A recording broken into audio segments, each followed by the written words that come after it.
Clarice Oliveira, um lado é incrível, né? Como você tem muito assim duas interpretações de um mesmo feito, porque a oposição fez o trabalho, vão pegar isso aqui, ó, isso aqui não corresponde com a verdade, de acordo com o nosso olhar e tudo mais.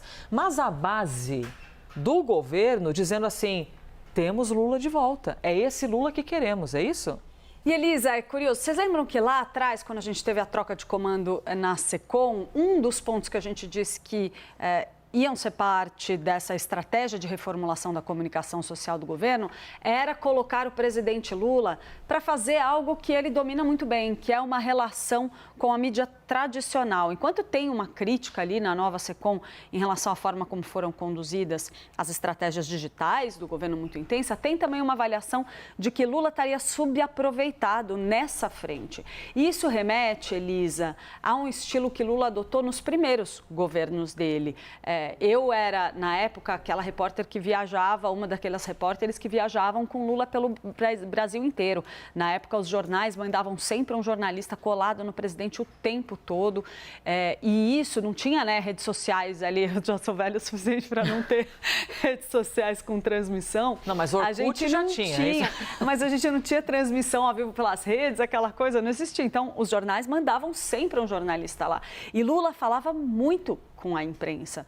Tinha essas declarações periódicas, algo que de fato se perdeu aí nesse começo de governo. E se você não fala, se o presidente não fala, fica um vácuo ali de informação e aí a gente fica dependendo de vazamentos, de informações que vêm não exatamente construídas da forma como o governo quer. Então tem essa mudança de estilo.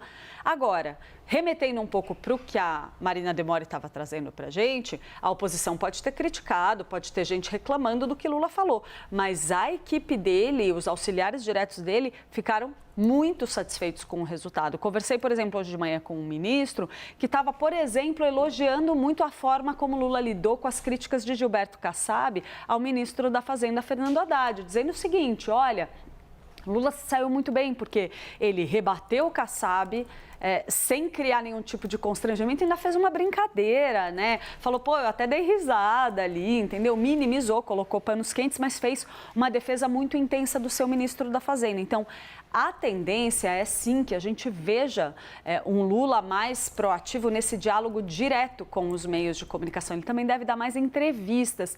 Agora, naquela época, quando eu estava ali na minha juventude, Elisa, Lula costumava fazer o seguinte expediente, ele dava muitas entrevistas para rádios regionais.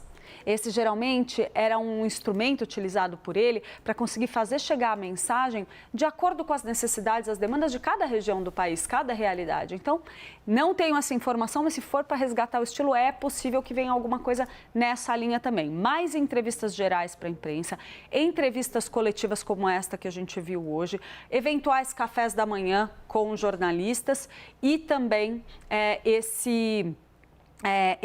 essa aproximação com meios de comunicação regionais. E tudo isso sendo replicado, é claro, também nas redes sociais. E lembra, não, eu vou dizer, o Lula lá de trás, Lula do segundo mandato, por exemplo, eu me lembro, a gente estava em viagem em alguma cidade aí pelo país, chegava no hotel, estava lá os jornalistas, né, sentadinho na calçada, ali na porta do hotel, esperando o presidente chegar.